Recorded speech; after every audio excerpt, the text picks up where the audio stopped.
Today I'm going to replace the electronic parking brake switch in my 2016 Hyundai Sonata Hybrid. Turning on the parking brake has become intermittent.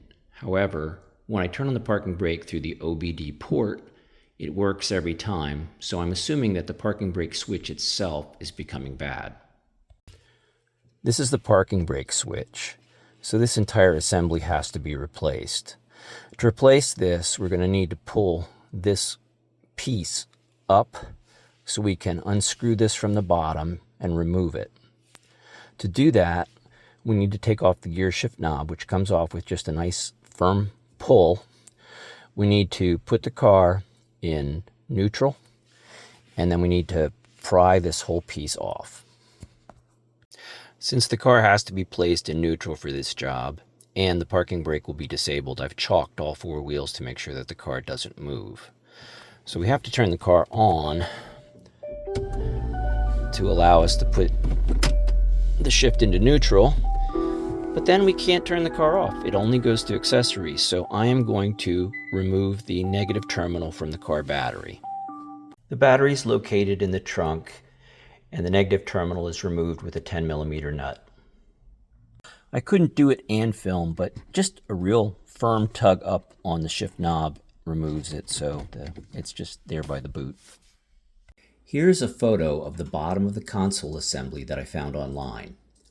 Aside of the cup holder, you can see the switch assembly that is going to be removed. You can see that it is attached by 4 Phillips head screws, 2 front, 2 back. The arrows I added point to the 6 yellow clips that hold the console assembly in place. These are the only mechanical fasteners attaching the console assembly. So to remove it, you simply need to pop it out. This is one of those slightly stressful jobs because you don't want to break the plastic. But if you can work a screwdriver in here just a little bit without scratching or damaging the plastic, and get a tool in that allows you to get some leverage on this, this whole thing just pops straight up. I'm sure that this whole piece could be removed if you removed a bunch of connectors in the front of it, but I'm a big believer in removing only as much as you need to get the job done. So what we can see is that there's a connector that goes on the bottom of this, and we're going to remove that. There we go. Here's the connector. Remove that connector, and then I don't know if there's enough light to see it, but now we can get at the bottom of that piece, and there are 4 screws that hold that on, so I'm going to take those screws out and remove it. Once the 4 screws are removed, the switch assembly just drops out through the bottom. This is the switch unit that I just removed from the car, and you can see the part number on this is 93300-C2000.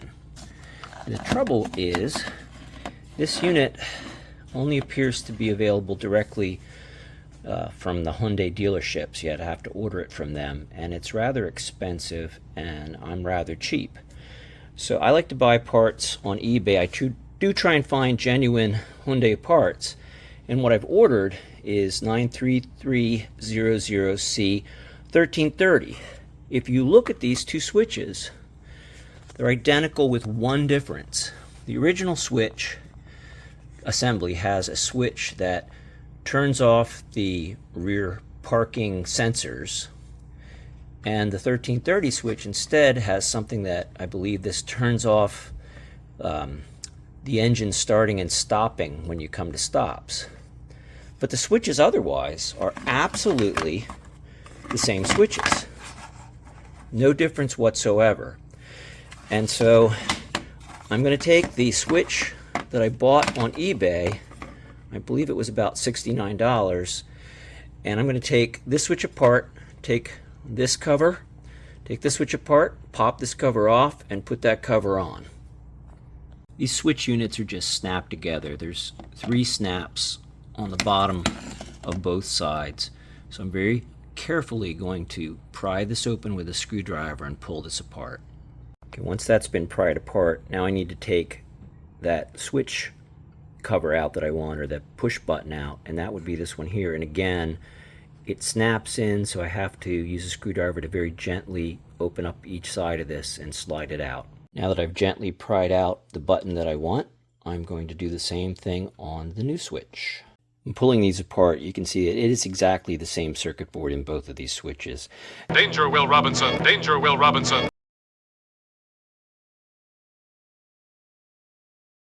And by the way, you could certainly just pop the main part open and swap the circuit boards, put the new circuit board into the old assembly. I prefer to use the new assembly because there's no scratches or anything on it. Not that this one was in that bad a shape, but why not use a new one? So I'm just swapping the buttons. But again, you wouldn't have to do that if you're uncomfortable with trying to pop those out. So the whole assembly snaps back together very easily. So this is the new switch assembly with the old parking assist disable button popped into it. I've reinstalled the 4 screws. When you do this, I recommend using, well, you need to use a stubby Phillips screwdriver. This one has a magnetic head, and I'd recommend that because if you drop any of these screws down into the console, they're difficult to get. And hopefully I can get a view where you can see some of the screws. Kind of difficult. And the connector's reinstalled, so now I'm just going to pop this back together. When you pop the console back together, you can push this around a little bit till you feel the snaps seating in the right locations, and then just give it an easy push down, it pops in, and reseat the shift knob, push down, it pops back in. And that's it, all together again. I've reconnected the battery, and now with the car on, we can try the switch. Brake on, brake off, on, off. And it would appear that our intermittent problem is gone, that it was that switch that had gone bad. So, until next time. After putting the switch assembly back in with the new circuit board, I found that everything worked perfectly except the parking assist disable switch, which was the switch that I had swapped the button on. When I looked at these 2 circuit boards quickly, I thought that they were exactly the same. Now that it didn't work, I pulled the board back out, and I see that there are slight differences in these boards. On the original board, you can see that there's only 1 resistor here. There's 2 resistors here. The numbers on the boards are slightly different. The traces on the boards are slightly different. And so, if you decide to go with the board that I used, you're going to save yourself $100, but you're also not going to be able to disable the parking assist.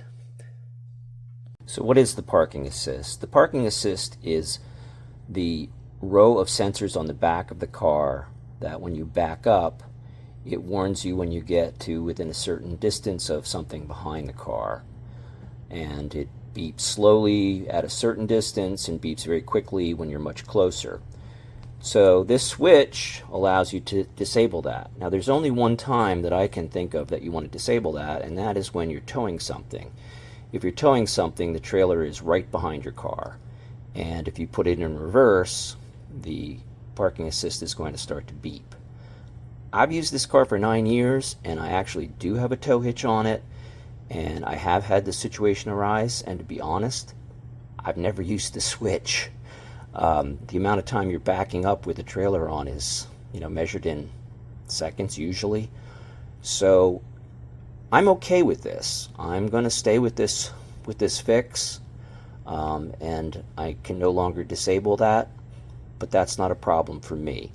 So again, the board that I used is about $69 on eBay. I looked, it looks like the dealerships sell the correct board for about $169, so it's about $100 difference. But it's up to you. If you want to use this disable switch, use the right board. If you're more interested in saving $100, you can do what I did. If this video was helpful, please give it a like, and please consider subscribing to Pop's Fix-It Shop. Thanks.